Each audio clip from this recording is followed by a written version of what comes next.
ba yung gamit na yun? Ang tagal-tagal ko nang hinahanap yun. Nakaraang araw pa eh. Malaman kung basurahan pa itong bahay na to. Ayaw na lang kasi ilagay. Kung nasan ko na lang iniwan eh. Hanap na lang lagi ng hanap eh. Ano ba kasi hinahanap mo? Hinahanap ko yung yung pamutol ko ng kawad. Ano ba yung tsura nun?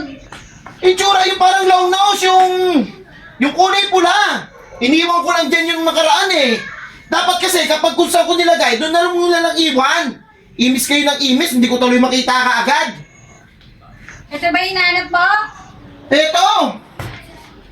Kung saan ko nilagay, doon mo na lang iwan.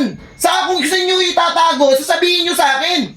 Kung malaman, parang basurahan tong bahay na to eh. Ito na ata ang pinakamaduming bahay dito sa Pilipinas eh. Aba, hindi ka marunong maglinis eh. Buti nga naiinis pa yung gamit mo. Imis ang gamit, nag-iimis na nga, tapos hindi ko naman makita. Oh, dapat kung saan nakalagay, dyan lang yon. Hindi yung para paikot-ikot na lang. Ay, nako. Pagutom na. Ano to?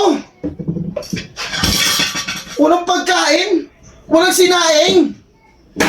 Wala din tubig. Ano ba yan? Hindi ka man lang nagkasikaso ng pagtanghalian natin? Hindi ako nakapagkasikaso kanina kasi may ginawa ko. May extra ako ng paglalaba kay Aling Goreng. Ito kasi wala na tayong budget. Oh, ano naman kung may extra ka? Ang ibig kong sabihin, dapat bago ka umalis, nag-asikaso ka muna dito sa bahay. Nilinis mo yan, nagsaing ka para pagdating ko dito, kumakain ako. Aba, ikaw anong ginawa mo? Wala ka nang ibang ginawa kundi uminom. Sumabad sa mga barkada mo. Barkada. Wala kang pakialam doon. Pasalamat ka. Baka mamaya masampal pa kita. Inaantok na ako. Oh, hindi na rin pala nakasaksak tong rep na to. Wala din namang laman. Mas maganda ibenta na lang to.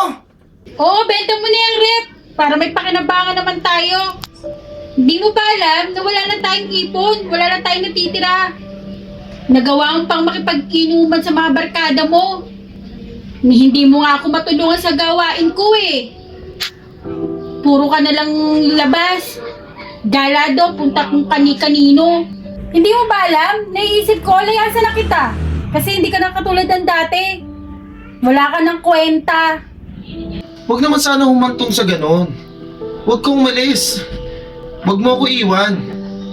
Kasi nitong nakaraan, nung nawalan ako ng trabaho, ang pakiramdam ko parang hopeless ako. Kaya kasi ang nangyayari, lumalabas na lang ako para malimutan ko yung problema ko. Please lang, bigyan mo pa ako ng pagkakataon. Siguro, bukas na bukas maghahanap ako ng trabaho. Please lang, huwag mo ko iiwan. Magbabago na ako. Dumating man yung time na nawalan ka ng trabaho o yung pakiramdam mo ay naging hopeless ka, huwag mong sirain ang pamilya mo.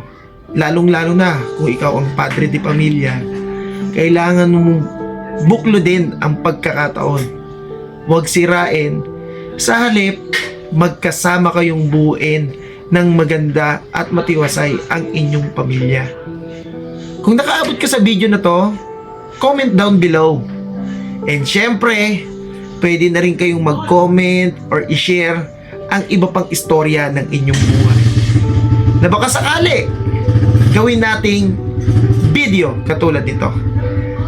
So once again, Kabutots ng Pinats,